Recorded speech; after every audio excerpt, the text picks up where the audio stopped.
Hello दोस्तों, welcome to our channel. मैं हूं गौरव। आज मैं बायोलॉजी के मोस्ट इम्पॉर्टेंट क्वेश्चंस बताऊंगा।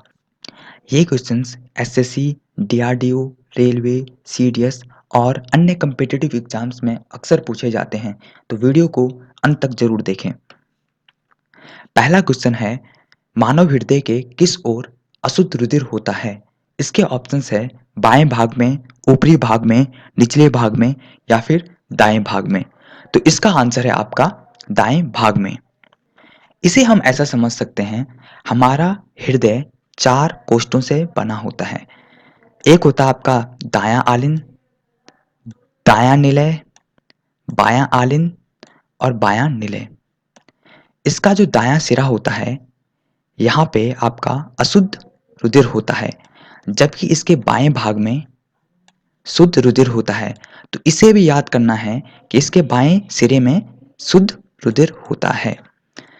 नेक्स्ट क्वेश्चन है, कौन सी सिरा या धमनी शुद्ध रक्त को हृदय तक लाती है? तो शुद्ध रक्त को हृदय तक लाती है आपकी पल्मनरी सिरा।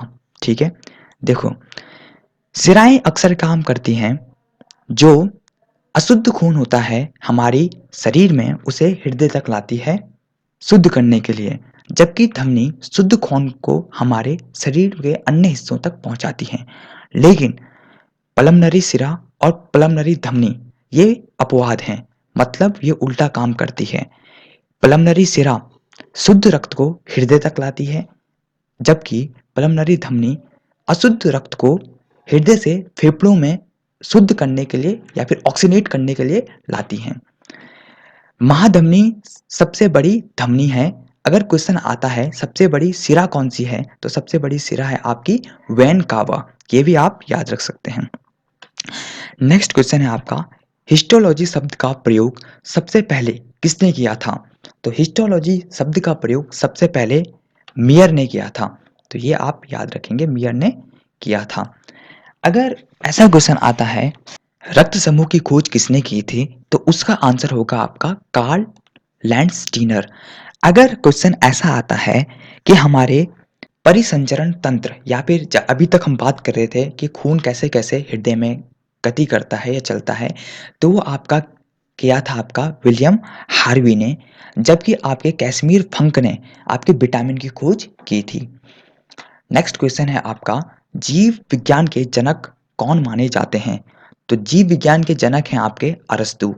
इसमें और भी ऑप्शंस हैं, जैसे थियोफ्रेस्टस। इन्हें बॉटनी यानी वनस्पति विज्ञान के जनक कहा जाता है।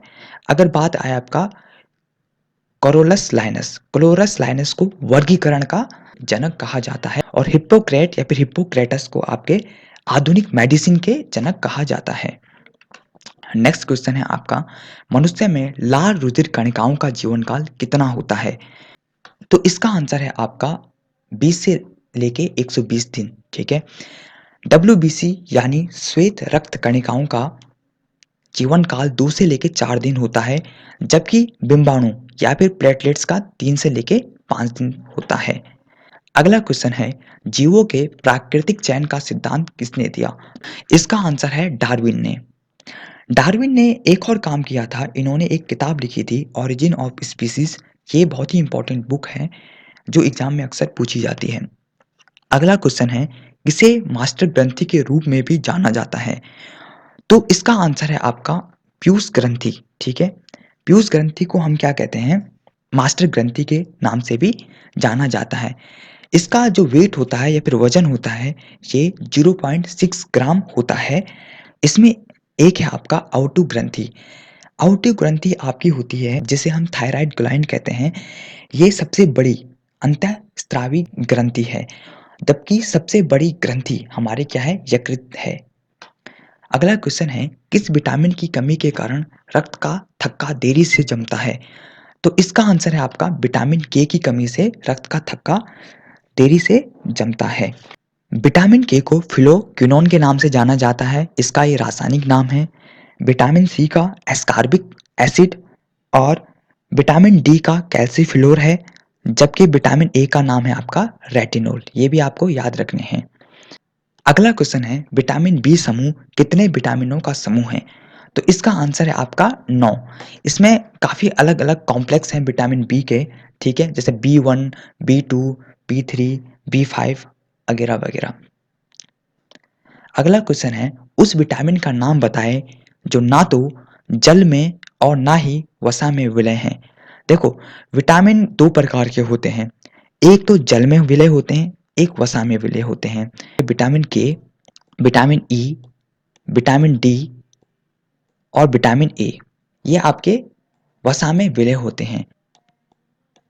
जबकि विटामिन बी और विटामिन सी जल में विलय होते हैं, लेकिन इसमें एक अपवाद है, वो है विटामिन बी का एक कॉम्प्लेक्स, ठीक है? वो है आपका विटामिन बी7। ये क्या है आपका विटामिन बी7 आपका, फिर इसमें एक अपवाद है आपका विटामिन बी7।